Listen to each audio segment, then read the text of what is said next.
savez, on parle, enfin, je pense que vous avez déjà entendu parler du caractère de Dieu. Et, et quand on parle du caractère de Dieu, il y a des mots qui nous viennent comme ça à l'esprit de manière instinctive.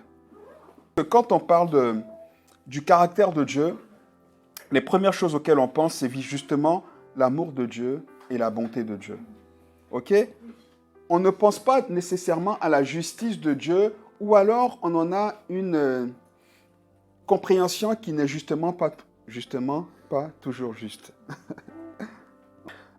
Et en fait, le constat, c'est que c'est exactement ce que je disais tout à l'heure. Hein, c'est un peu la méthode Coué.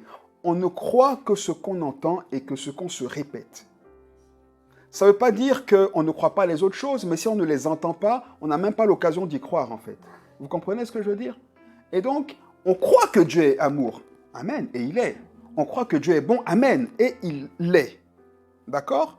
Mais comme on a souvent à l'esprit et qu'on entend souvent que cette facette de la nature de Dieu, on a tout un pan de la nature de Dieu auquel, pas qu'on ne croit pas, mais dans laquelle on n'entre pas.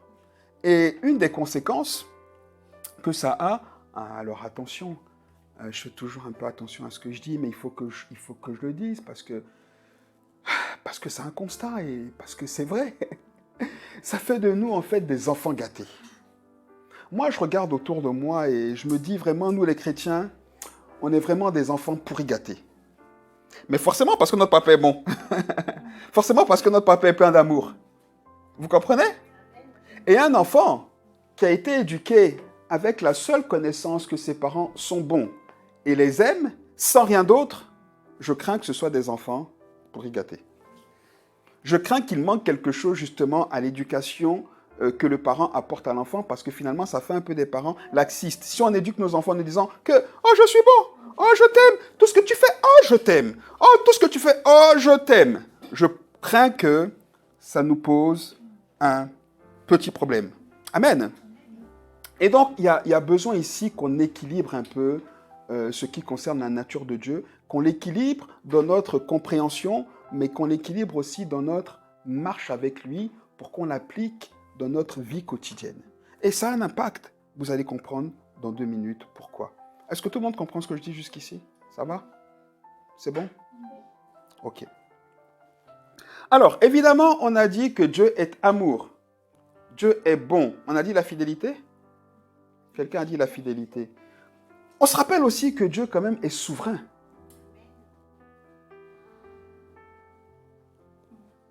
Ça veut dire quoi que Dieu est souverain? La souveraineté de Dieu sous-entend que Dieu fait tout ce qu'il veut sans que cela n'ait aucune conséquence, ni sur lui, ni sur nous. En fait, il fait ce qu'il veut, et comme on dit chez moi, il n'y a rien. Il n'y a rien qui se passe. C'est pas comme nous, vous savez. C'est pas comme moi, là, si je me dis, bah, tiens, je vais tester un peu ma voiture, voir comment elle roule, je vais sur l'autoroute, je roule à 150. Il y aura un problème. Si je me fais flasher, il y aura un problème. Donc, je peux faire ce que je veux, bah, il y aura une conséquence. C'est pas comme si là, chez moi, je me dis, ben, je vais acheter des enceintes hyper puissantes et que je vais les tester pour faire une soirée et que je commence à mettre de la musique tous les soirs de 22h à minuit en me disant, je suis chez moi, je fais ce que je veux. Il y aura une conséquence. Vous comprenez ce que je veux dire? Donc, nous, on peut faire ce qu'on veut, mais il y a toujours une conséquence, en fait. Et c'est ça la différence avec Dieu. Et c'est ça qui souligne la souveraineté, la notion de souveraineté de Dieu, à laquelle on ne pense pas toujours. C'est-à-dire que Dieu fait ce qu'il veut sans aucune conséquence. Aucune conséquence. Et on va le voir encore là aussi dans 2 minutes. Vous vous rappelez de ça? Que Dieu est souverain? Ça veut dire que Dieu, quand il fait ce qu'il veut, lui, il n'en subit aucune conséquence. Bon, nous, on peut en subir des conséquences, hein. Mais ça ne change rien à lui, dans sa nature, ni dans ce qu'il est. Qu'on en subisse des conséquences ou pas, pour lui, il n'y a aucune conséquence. Vous comprenez?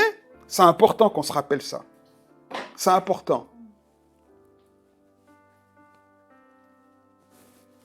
Ramenons un peu cette réalité à un enfant. Un enfant qui est éduqué dans l'idée que « Oh, mais papa et maman, ils sont bons. Oh, ils m'aiment. » C'est ce qu'on a dit il y a 2 minutes. « Oh, ils m'aiment. Oh, ils m'aiment. Oh, ils m'aiment. »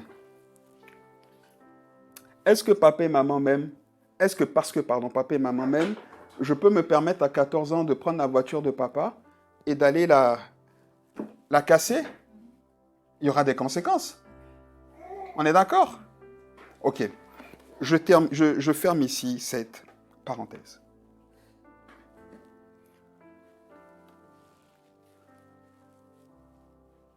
Il fut tout un temps, à cause de justement cette mauvaise compréhension de Dieu,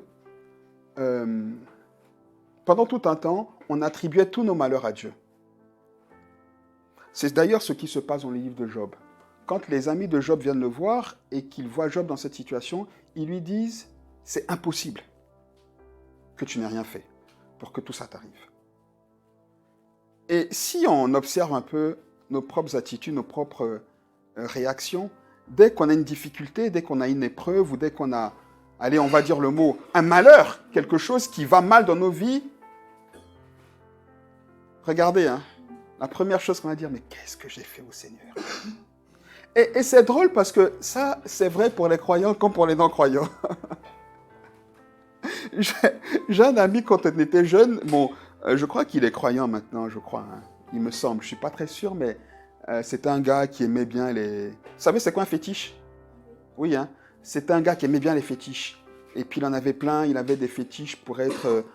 parce qu'il aimait la bagarre, il avait des fétiches pour être fort, enfin... Bon, on était jeunes, mais il avait plein de gris-gris, des choses qui fonctionnaient, parce qu'il y a la puissance du mal derrière. Mais il aimait ça. Mais ce gars-là, il me marquait toujours parce que justement, il aimait les fétiches. Et il avait une expression quand quelque chose de mal lui arrivait, qui n'est pas très belle, mais qui reflète vraiment la pensée de l'homme. En fait, quand un truc de mal lui arrivait, il disait toujours en regardant au ciel, « Mais Seigneur, est-ce que c'est moi qui ai tué Jésus ?» Vous comprenez? Du genre, il n'y a pas de raison que ça m'arrive. Vous comprenez ce que je veux dire? Non seulement du genre, ce qui m'arrive, c'est la faute à Dieu, et c'est injustifié que ça m'arrive. Parce que je n'ai rien fait pour le mériter. Et donc, en fait, on a souvent comme ça, comment nourri l'idée que tout ce qui nous arrivait de mal était la faute de Dieu. Bon, je vous laisse quelques minutes pour réfléchir à ça. Parce que ça vaut le temps, ça vaut le coup qu'on y pense. On ne dit pas directement peut-être que c'est la faute de Dieu, mais dès qu'un truc de mal nous arrive, on se dit, mais pourtant j'ai prié ce matin, pourtant je vais à l'église, pourtant je suis fidèle, pourtant je fais, pourtant... Vous comprenez? Et donc, au lieu de se demander qu'est-ce qu'on a fait nous de mal pour que ça arrive, on commence à compter ce qu'on a fait pour Dieu pour ne pas que ça arrive, en fait. Vous comprenez ce que je veux dire? Et ça, c'est terrible. Et ça, en fait, ça a fait qu'on avait une image fausse de Dieu. Et pour contrecarrer cette manière de penser, l'Église a adopté une autre attitude. L'Église, certainement inspirée par le Saint-Esprit, a commencé à présenter au peuple de Dieu, aux chrétiens, un Dieu qui est bon. Un Dieu qui est amour. En disant, non mais Dieu, il ne fait pas ça. Non mais voyons, ce qui est juste. Parce que on avait, nous, à l'idée, un Dieu qui nous regarde comme ça pour dire, bah, toi là, tu m'énerves aujourd'hui, tu vas voir, je vais te faire arriver plein de malheurs. Comme ça, pour rien. Ou un Dieu qui comptait le nombre de prières qu'on n'avait pas fait. Vous savez, comme on fait dans certaines religions, il nous faut 6 prières par jour. Il t'en manque une, allez, petit malheur là. Tic-tac, allez, petit malheur. Comprenez? On avait cette image-là de Dieu. Et pour contrecarrer cette image-là, l'Église a commencé à dire non. Mais la vérité, c'est que Dieu ne fait pas ça. On est d'accord, je le souligne parce que Dieu ne fait pas ça. Mais l'Église a commencé à nous dire non. Dieu ne fait pas ça, ce qui est vrai. Mais surtout, Dieu est bon, ce qui est vrai. Dieu est amour, ce qui est vrai. On avait besoin d'entendre ça, justement, pour sortir de cette mauvaise vision de Dieu qu'on avait. Mais le problème qui s'est passé, c'est que en voulant rétablir cette facette de la nature de Dieu, on a complètement oublié toute l'autre facette de la nature de Dieu qui est sa souveraineté, qui est le fait que Dieu n'est pas un papa laxiste. Dieu n'est pas le papa qui dit à son enfant, je t'aime, tu peux faire ce que tu veux, il prend la voiture, boum, oh je t'aime quand même, je t'aime, tu peux faire ce que tu veux, je prends le feu, je mets à la maison, boum, oh je t'aime quand même. Non, Dieu est un papa qui nous aime, mais un papa qui nous éduque de manière intelligente, de manière responsable. Et quand on est responsable et qu'on est intelligent en tant que parent, quand notre enfant fait une bêtise, on le corrige.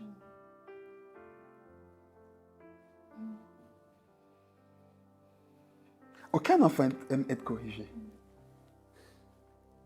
Mais j'ai entendu, enfin, j'ai pas entendu, une femme un jour m'a dit, une dame m'a dit un jour, un enfant qui n'est pas repris, qui n'est pas corrigé, qui n'a pas subi un peu de sévérité, maudit toujours son parent plus tard. Ah, ça m'a interpellé. C'est fort ce qu'elle dit là. Hein. Elle dit, il le reproche toujours aux parents parce que plus tard, quand il sera confronté à des difficultés, parce qu'il n'aura pas été préparé à ces difficultés, il va remettre la faute à qui? Aux parents. Vous comprenez? De la même manière, quand on occulte toute la dimension correcteur de Dieu et qu'on nous présente seulement un Dieu plein d'amour, qu'est-ce qui se passe? Dès qu'on a une difficulté, on s'en prend à qui? À Dieu. Et comme un enfant se rebelle, c'est ce qui se passe dans notre société, mais ce n'est pas d'aujourd'hui ça. Hein. Ça date de... Ouais. Oh, puis de toute façon, je quitte la maison, tu verras mes 18 ans, tu verras. Ils nous menacent, comme si à 18 ans, ils sont matures.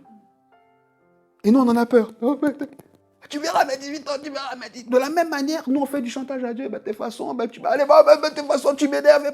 Sauf que quand Dieu nous corrige, il le fait comme il veut, sans que cela n'ait aucune conséquence pour lui, mais il y a toujours des conséquences pour nous. Et ça, on l'oublie. Vous êtes avec moi? Et c'est quelque chose qui me préoccupe parce que c'est quelque chose dont je me rends compte qui est un problème pour les chrétiens et qui fait que les chrétiens galèrent.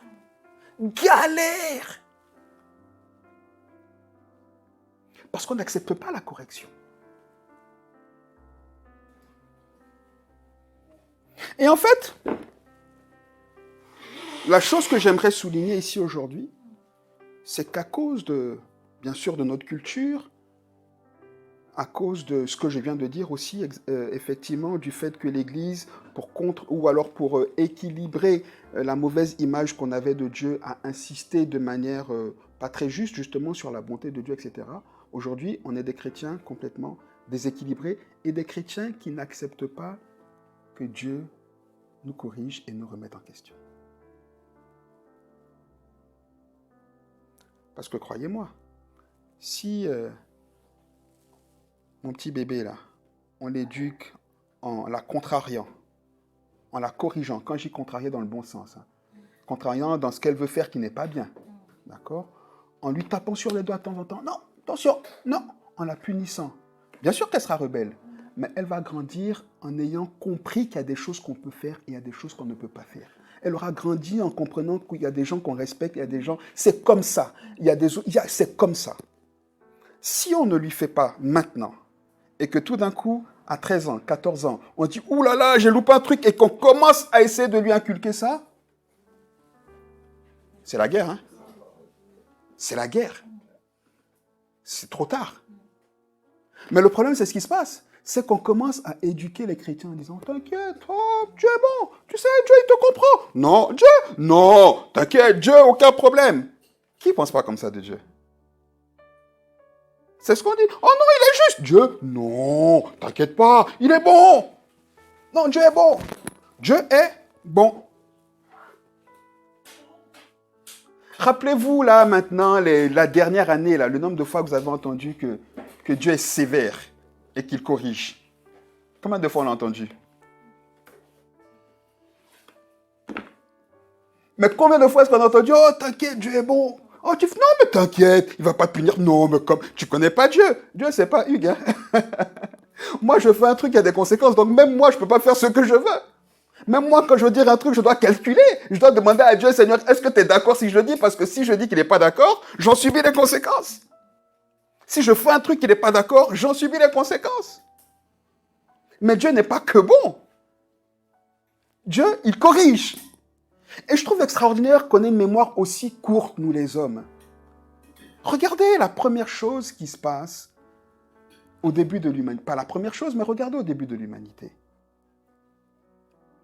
Si Dieu commence à bénir Adam et Ève et qu'il bénit leur mariage, il dit, oh, vous serez un beau mariage, faites de beaux enfants, etc. Le conte, il commence magnifiquement. C'est un merveilleux conte de fées. Ils furent heureux et eurent beaucoup d'enfants, jusqu'à ce que le serpent arrive. Et quand le serpent a tenté Ève, est-ce que Dieu a dit, bon, c'est pas grave, tu sais, ça arrive de toute façon. Oh, je m'y attendais, t'inquiète pas. Non, non, t'inquiète pas, on va régler ça. Dieu a dit ça? Ah non. Dieu s'est tourné d'abord vers le serpent. Adam a dit, on a eu chaud. C'est le serpent qui va prendre. Quand il a fini avec le serpent, il s'est tourné vers Ève. Adam s'est dit, bon, bah écoute. Quand il a fini avec Ève, il s'est tourné vers Adam. Il les a punis, les trois. Et jusqu'aujourd'hui, vous et moi, on porte le fruit de cette punition-là. Donc je ne peux pas comprendre que Dieu qui commence à se révéler comme un Dieu qui corrige, pas qui juge, qui corrige et qui punit pour le bien, aujourd'hui on se dit non, il est que bon. Oh non, il est que bon. Tu connais pas Dieu, toi. Toi, il t'est arrivé ça et tu dis c'est non, Dieu, il ferait jamais ça. Vous comprenez? Et Dieu finit pas là. Regardez. Rappelez-vous, quand il va sortir les enfants d'Israël d'Égypte, les enfants d'Israël ont crié à Dieu. Oui ou non? La Bible dit, quand Yahweh va rencontrer Moïse, il dit, bah, il crie, là, il pleure niche, là, ça fait longtemps, il dit, j'entends leurs pleurs, bon, bah, maintenant, je vais aller les sauver. Bon, Dieu n'a pas dit ça comme ça. Hein. C'est moi qui dis ça comme ça. En tout cas, Dieu dit, j'ai entendu les plaintes et les pleurs de mes enfants. Ok? Donc, va les sauver, ils ont trop souffert. Donc, bien sûr que le cœur de Dieu est un cœur de père, n'aime pas nous voir souffrir. Mais écoutez, nous tous, on sait que quand un parent punit son enfant, c'est jamais de gaieté de cœur. Il le fait parce qu'il doit le faire, pas parce qu'il veut le faire. Parce qu'il doit le faire. Donc, jamais Dieu ne nous punit. Vous pensez que Dieu s'est dit, bon, allez, je vais mettre le serpent là. Allez, on va voir ce qu'ils vont faire là. Et puis là, après, on va leur botter les fesses. Non. Non. Puisqu'il a prévenu, il a dit, le fruit là, quoi qu'il arrive, n'en mange jamais. Il n'avait pas besoin de ne pas mettre le serpent ou quoi que ce soit. Il a donné l'ordre. Vous comprenez ce que je veux dire? Et c'est exactement ce qui s'est passé donc avec les enfants d'Israël. Ils crient, ils pleurent. Dieu va, avec Moïse, les sortir de là. On ne revient pas sur les 10 plaies. Vous connaissez l'histoire. Ils sont là, ils se plaignent, on n'a pas d'eau, on tape le rocher, de le sort. On n'a rien à manger, la caille descend. Oh, on mange qu'un machin bizarre, c'est un gâteau, on ne sait pas trop ce que c'est, même pas de la viande en Égypte, on était mieux. Les cailles arrivent.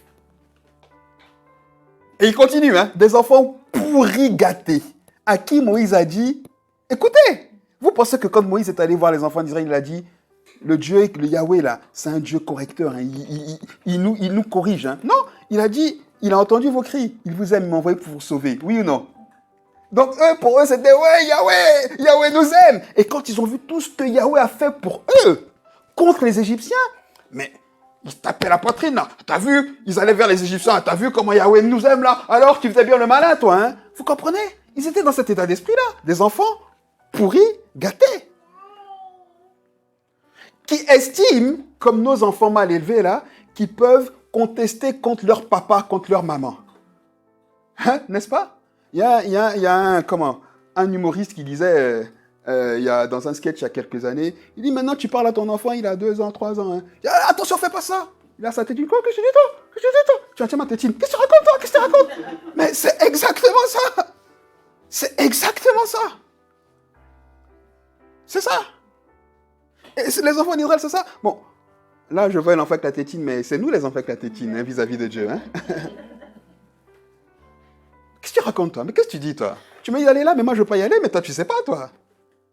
Vous comprenez? Et d'où tu me reprends? Mais je fais ce que je veux. D'où tu veux que je fasse comme ça? D'où tu m'interdis de faire ça? Vous comprenez ce que je veux dire? Et donc, ils sortent avec cette image de Dieu, que Dieu les aime plus que tout. Et donc, comme ces enfants avec leur tétine, dès qu'ils sont dans le désert, et que Dieu leur dit, il faut faire ci, il faut faire ça, non, non, ils disent, tu nous as sortis pour ça, mais laisse-nous repartir en Égypte.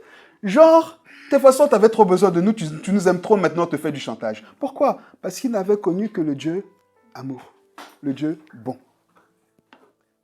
Et à chaque fois que Dieu voulait les taper, Papa Moïse disait, non, fais pas ça, fais surtout pas ça. Souviens-toi, si tu fais ça, les Égyptiens vont te maudire, ils vont dire que tu es un Dieu qui vaut rien. Et Dieu se repentait à chaque fois, il dit, ok, je fais pas ça, je laisse couler. Et eux, qu'est-ce qu'ils disaient? Oh, Dieu nous aime trop, on fait ce qu'on veut. Le veau d'or, ils ont tout fait. Dieu les a pas repris.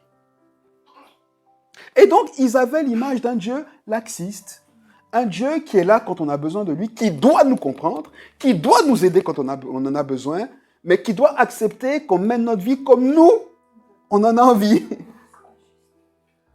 Vous comprenez? Est-ce que vous comprenez ce que je veux dire? Et c'est comme ça qu'on vit un peu avec Dieu. C'est un peu ça. Quand on a besoin de lui, il faut qu'il réponde. Mais oh, tu fais quoi là? Tu n'as pas que j'ai besoin, pourquoi tu ne réponds pas? Et dès qu'on a, bon, ben c'est bon, hein, je t'ai donné, maintenant fais comme ça. Eh oh, c'est bon, tu m'as donné, maintenant c'est bon. Oh. Sauf que, de la même manière que Dieu a repris le serpent, et que Adam se disait, oh, il m'aime trop. Il a repris Ève. Adam se disait, oh, moi, c'est Adam, moi, il a dit que c'est nickel, moi. Il ne savait pas qu'il allait le reprendre. Il se retournait vers Adam. De la même manière, avec les enfants d'Israël, c'est ce qu'il a fait. Quand Josué et Caleb sont revenus, et qu'ils ont dit, on peut rentrer dans ce pays, parce que notre Dieu est capable de tuer et de nous donner ce pays, d'abattre les gens et tout. Tout le monde a dit, ok. En fait, vous deux, là, vous êtes fous. Vous voulez mourir? Allez-y. Ils se retournent, ils disent, mais je vous en supplie, rappelez-vous, il a ouvert la mer, rappelez-vous comme il a bouffé Pharaon, comme tout ce qu'il a fait. Il dit, nous, on n'y va pas. Si Dieu veut nous faire entrer dans le pays, qu'il fasse autrement, qu'il se débrouille, mais nous, on ne va pas. Vous comprenez? C'est encore l'image de cet enfant avec la tétine qui dit à Dieu ce qu'il doit faire. Et là, Dieu a dit, non, non, non. Vous pensiez que je vous aime trop, hein? Oui, je vous aime. Mais je ne suis pas laxiste. Et toute cette génération-là, vous n'entrerez pas à Canaan. Ils sont tous morts dans le désert. Tous. Sauf Josué et Caleb. Là, on n'a pas l'impression que c'est grave, hein? Parce qu'on se dit, ils étaient quand même sortis d'Égypte et tout. Mais le désert, ça a un sens, hein? Le désert, c'est dur. C'est pas un endroit où on a envie de vivre, hein? Même avec, c'est-à-dire que nous, le désert pour nous, c'est l'image de l'épreuve. Dans l'épreuve, même quand on se rappelle que Dieu est avec nous et que Dieu nous porte dans l'épreuve là, on n'a pas envie d'y rester, on n'est pas en train de dire, Seigneur, t'es tellement bien avec moi dans les épreuves que fais-moi vivre dans l'épreuve tous les jours. Non. Ou bien, et le désert, c'est ça. L'image du désert, c'est ça. Donc, pour eux, vivre dans le désert, c'était une catastrophe. Ils sont morts dans le désert. Dieu les a corrigés ou pas? Dieu les a corrigés. Ce qui est intéressant ici, dans l'exemple des enfants d'Israël, c'est que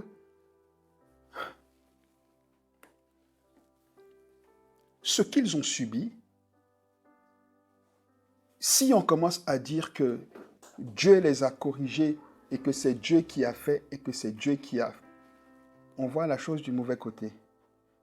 Et ce qui est intéressant ici de se rappeler, c'est qu'ils ont subi les conséquences de leurs propres décisions, de leurs propres actes, de leurs propres choix. Et c'est ça. Quand Dieu nous corrige, c'est qu'on a posé des actes qui nécessitent qu'on soit corrigé, qu'on soit rééquilibré. Sinon, il fait de nous des enfants mal polis, des chrétiens mal élevés, qui ne peuvent pas être la lumière du monde, qui ne peuvent eux-mêmes simplement même pas profiter de tout ce que Dieu est, parce qu'il y a un conflit là. comprenez? Si mon ado, là, elle se fâche, ouais, ben écoute, vous m'embêtez pour dire les choses poliment, parce qu'ils ne parlent pas comme ça, les ados, hein. Oh, vous me fatiguez, je peux... Et qu'elle s'enferme dans sa chambre, je ne vais pas lui dire, sors de ma maison. Je ne peux pas lui dire ça. Mais je peux subir le fait qu'elle est enfermée dans sa chambre, qu'elle descend pour manger, qu'elle remonte... Je peux subir le fait qu'elle me boude, là. Je le subis. Et c'est exactement la même chose avec Dieu. Parce que la relation est coupée quand on subit. Puisque je ne peux pas lui donner ce que j'aimerais, puisqu'il n'y a pas de relation. Donc elle est là, elle est dans ma présence, elle est là, elle profite de ce que je dois lui donner, mais elle ne profite pas de tout ce que j'aimerais, de ce que je voudrais, de ce que je pourrais lui donner. Et donc quand on est en rébellion avec Dieu, c'est ce qui se passe. Dieu n'est pas éloigné de nous, mais on ne peut pas profiter de tout ce que Dieu peut nous donner. Il y a plein de choses dont on ne profite pas, et je vais prendre 2 minutes pour finir avec ça. Vous comprenez ce que je veux dire? Ok, laissez-moi encore juste prendre cet exemple-là. On a parlé d'Adam, on a parlé des enfants d'Israël. Mais je ne veux pas vous laisser partir à la maison comme ça, parce que en partant là, le diable va dire, ouais, mais tu n'as pas vu, il a cité que des exemples de l'Ancien Testament. Là, peut-être ici, vous n'y avez pas pensé. Hein. Mais si je vous laisse avec ça, en sortant là, le diable va dire, wow, c'était l'Ancien Testament, ça a dû changer. Vous comprenez? Bon, peut-être qu'il a, je ne pense pas qu'il a encore dit, c'est ce que je ressens. Mais en sortant, il vous aurait dit ça. Mais rappelez-vous qu'au tout début de l'Église, je ne parle pas de l'époque de la vie de Jésus sur terre. Hein. C'est encore pas ça. Je parle vraiment de l'époque de l'Église. Donc de notre dispensation là. Rappelez-vous dans le livre des Actes, dans Acte 5, vous connaissez ce couple machiavélique, Ananias et Saphira. Voilà 2 personnes qui veulent montrer que ouais, de toutes les façons, eux, ils font comme ils veulent avec Dieu, et puis ils peuvent tromper Dieu, et puis de toute façon, Dieu c'est un Dieu faible, et puis oh, tu sais, Dieu, il est bon, et puis quoi qu'on fasse, il comprendra, et puis on pourra négocier. Et puis voilà, en fait, on peut imaginer plein de choses qui se sont dit. Ils se sont imaginés en train de vendre leurs biens, alors qu'on ne leur avait rien demandé. Et ça m'interpelle pour dire que parfois, on fait des choses que Dieu ne nous a pas demandées. Et on les reproche à Dieu. Vous comprenez? C'est pour ça que la Bible dit que tout ce qui n'est pas le fruit d'une conviction est un péché. On ne fait pas parce que Barbara a fait. Vous comprenez? On ne fait pas parce que le pasteur fait. Non. D'ailleurs, si on fait parce que Jésus a fait, venez, on va sur la loue là et puis on marche sur l'eau. Venez, on y va. Non, on ne fait pas parce que l'autre a fait. On fait parce que Dieu a dit qu'il faut qu'on fasse. Et ça aussi, ça envoie beaucoup de contrariété dans notre engagement vis-à-vis de Dieu. Parce qu'on fait des choses parce que se sont poussés, parce qu'on veut faire comme les autres, et après, on maudit Dieu. Et c'est exactement ce qu'Ananias et Saphira ont fait. On leur a rien demandé. Ils disent, bon, allez, on va être bien vus. Il faut qu'on soit bien vus. Il faut que Pierre nous voit bien. Il faut que toute l'église sache que Ananias et Saphira, on est quelqu'un dans l'église, là. Et nous, on est là quand même, là. Alors, on va vendre notre bien. Ok. Il vaut 10 000. On le vend 10 000. Allez, on donne 2500. Saphira a dû dire non à Ananias quand même. Ah, 2500, c'est bien. On a nos enfants. Il faut qu'on mette de côté, on ne sait jamais. Ok, 2500. Okay. On donne 2500 à l'église. Les 7500 là, on les cache. Tu dis rien à personne. Promis, juré, craché. Oui ou non? Et ils arrivent là tout bonnement. Oh Pierre, oh, tu vois comme on aime le Seigneur est bon. Le Seigneur nous aime. Il nous aime tellement, il est tellement bon qu'on a vendu notre bien et on vient le mettre en partage pour l'église. Toute l'église a dit Alléluia, Ananias et Saphira, wow, Alléluia. Et là ils se disaient, oh, dans leur cœur, oh, voilà, on est quelqu'un. Sauf que, vous connaissez l'histoire. Pierre demande à Ananias, il dit, mais comment tu peux, de la sorte, excusez-moi, je vais dire un mot qui n'est pas beau, mais qu'on comprendra beaucoup mieux, hein. et qui, j'espère, va nous parler. Parce que parfois, c'est ce qu'on fait. Il dit, comment est-ce que tu peux oser de la sorte te foutre de la gueule de Dieu? Excusez-moi, c'est pas beau, hein? Mais il faut que je dise comme ça, pour qu'on comprenne bien. C'est grave. Toi, en fait, tu n'as pas assez de te foutre de la gueule de tout le monde. Toi, tu te moques de Dieu. Tu n'as aucun respect. En fait, tu ne sais même pas qui est Dieu. Et parfois, je me demande si nous, les chrétiens, on sait qui est Dieu. Pour avoir de telles attitudes envers lui, je me dis, mais est-ce qu'on comprend qui il est? Vous comprenez? C'est grave ce qu'ils ont fait. Bon, je raccourcis l'histoire, vous la connaissez. Ananias meurt. Mais est-ce que c'est Dieu qui a tué Ananias? Non. Parce que si vous regardez l'histoire, le texte ne dit pas que Dieu a tué Ananias. Hein. La Bible dit que quand il a entendu ces paroles, Ananias, ça se trouve, Ananias, il était tellement choqué qu'il a eu une crise cardiaque. Est-ce que Dieu l'a tué? Non. Parce que là encore, on va dire, ouais, mais quand même, Dieu, il est méchant, Dieu, il est sévère. Non, non, non, non, non.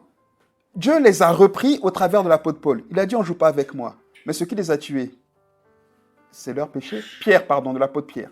Mais ce qui les a tués, c'est leur péché.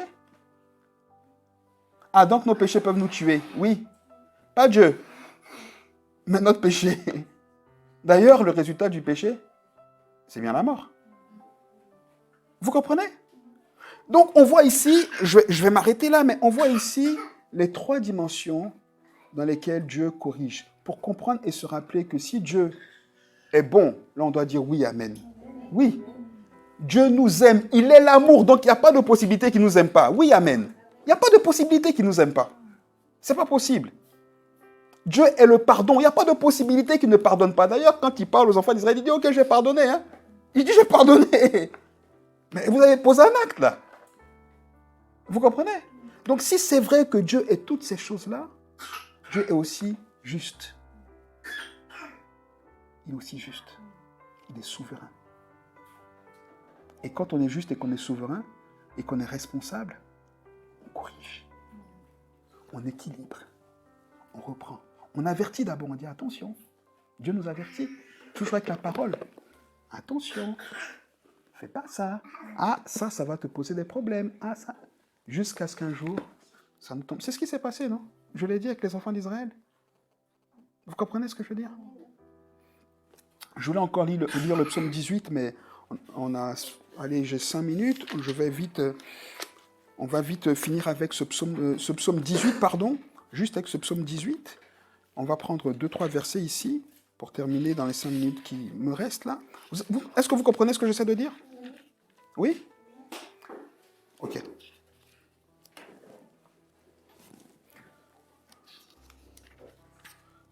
Dans le psaume 18, en fait, c'est un psaume que David a écrit quand la Bible dit, quand David a été délivré de tous ses ennemis, notamment de la main de Saül. Ok? Donc je vous passe l'état d'extrême anxiété dans lequel David se trouvait quand il était pourchassé par Saül, et il en a été délivré, il est sorti du désert, typiquement. Il est sorti du désert. Et puis ici, il est écrit... à partir du verset 18, donc l'Éternel me délivra de mon adversaire puissant, il me délivra de mes ennemis qui étaient plus forts que moi. Amen. Ça, Dieu fait. Aucun problème. Amen. Parce que Dieu ne se réjouit pas. C'est comme si, Yoël est en rébellion contre moi, et puis je sors, je la vois, elle est en train d'être harcelée par des jeunes, et puis elle dit, ben voilà, t'avais qu'à pas te rebeller, et puis je passe. Mais là, je suis plus inconscient, en fait, je suis complètement fou. Non, mais vous comprenez ce que je veux dire? Ça, c'est juste de la folie, quoi. Dieu n'est pas comme ça. Dieu n'est pas en train de dire, ah, il te martyrise, et ben voilà, t'as vu, je t'avais dit, hein. Non, Dieu n'est pas comme ça, en fait. Et c'est ça, en fait, qui est le mauvais équilibre de l'image de Dieu qu'on a. Ça, Dieu ne fait pas. Dieu nous fait subir les conséquences de nos fautes, mais il ne se réjouit pas qu'on soit dans la détresse. Non. Donc, il nous délivre de l'ennemi. Il dit donc, verset 19, donc mes ennemis m'avaient surpris au jour de ma détresse, mais l'Éternel fut mon appui. Il m'a mis au large, il m'a sauvé. Et là, j'aimerais que quelqu'un se rappelle de ça parce que c'est vrai, pour équilibrer ce qui va se passer après. Mais verset 20, il dit, il m'a sauvé parce qu'il m'aime. Donc ça, c'est vrai. Dieu nous sauve parce qu'il nous aime. Ça, c'est vrai. Mais ce n'est pas dire qu'il ne nous corrige pas. Hein. Parce que le salut là, il est où? Au final. Au final, le salut, c'est pour le ciel. Hein? Au final. Parce qu'il y a des gens dans la lettre aux Hébreux, notamment dans le chapitre 11, qu'on nous dit, ils sont morts, ils ont été persécutés, ils sont morts sans avoir été sauvés. Mais c'est des héros de la foi. Bon, attention, je ne suis pas en train de dire que ça va nous arriver. Hein? Mais voilà, quand Dieu dit il nous sauve, ça veut dire que, au final, on est sauvés.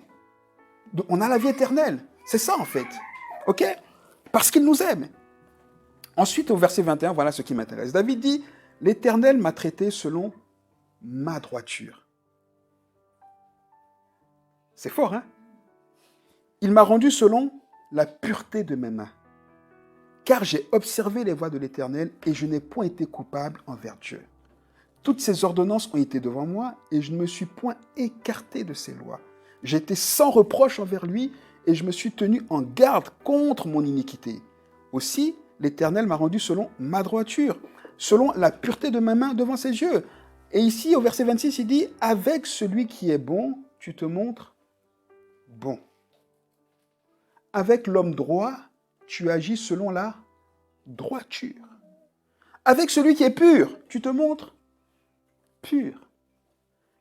Et avec le pervers, tu agis selon sa perversité à lui. » Vous comprenez? Ça, c'est l'exemple d'Ananias et Saphira.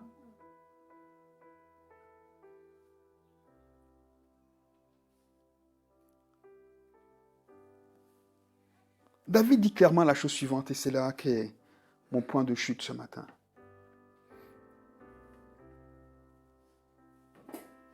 Dieu nous traite selon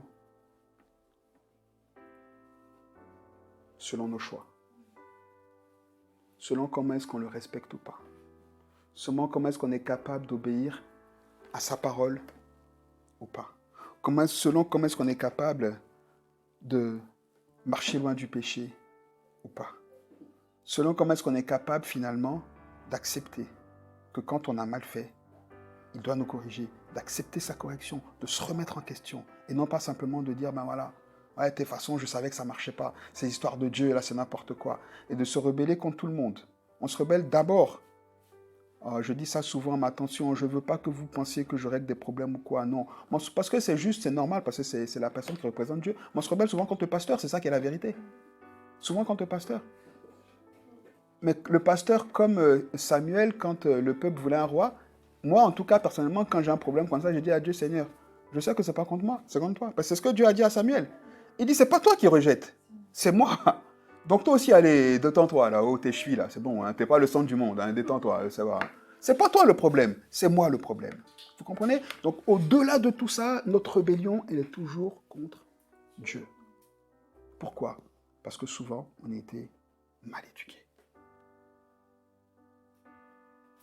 La grâce qu'on a aujourd'hui, c'est que si c'est difficile de reprendre un enfant de 13, 14, 15 ou 16 ans pour lui donner une nouvelle éducation, c'est plus simple quand c'est un enfant qui devient adulte, qui a l'âge adulte de la raison, qui a du vécu et qui commence à réfléchir en se disant « il y a forcément des choses que je n'ai pas bien faites ». Et c'est là la grâce qu'on a, nous, de se dire finalement « qu'est-ce qui n'a pas marché ?» Il y a forcément des endroits où finalement « ah, je n'ai pas compris ce que Dieu voulait me dire ». Ah, il y a forcément des endroits où Dieu voulait me corriger. « Ah, je n'ai peut-être pas accepté sa correction ». Il y a certainement des endroits où je dois me remettre en question pour accepter finalement d'être remis en question, d'être corrigé par Dieu, pour être remis dans le bon sens. Pour retrouver cette relation dans laquelle justement on n'est plus dans la présence de Dieu, mais dans laquelle on marche avec Dieu.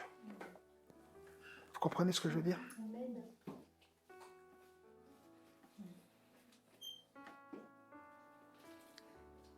Ça va? Donc voilà. La bonne nouvelle, c'est que Dieu nous corrige. Et il va continuer de le faire. Il va continuer de le faire. Tant qu'on est dans ce monde et qu'on est dans cette chair, toujours, le diable et notre chair, les deux ensemble, viendront nous mettre dans le pétrin. Je finis avec ces mots-là. Rappelez-vous, Ananias, quand Pierre le reprend, Pierre dit à Ananias, Ananias, comment, écoutez bien, hein, Il dit, comment as-tu pu? Donc déjà, ça sous-entend la responsabilité d'Ananias. Il dit, comment as-tu pu laisser Satan remplir ton cœur à ce point? Vous comprenez? Donc bien sûr, il y a de l'œuvre de Satan, mais il y a la collaboration d'Ananias. C'est ça qu'on doit faire attention. Pourquoi? Parce qu'Ananias, cet argent, il le voulait. Vous comprenez ce que je veux dire? Écoutez, que Dieu nous bénisse. Reconnaissons la voix de Satan quand elle est là et chassons-la. Acceptons la correction de Dieu. Acceptons la correction de Dieu. Ne soyons pas des enfants rebelles, des enfants pourri gâtés, des enfants qui estiment que tout leur est dû et que de toutes les façons, Jésus a besoin d'eux.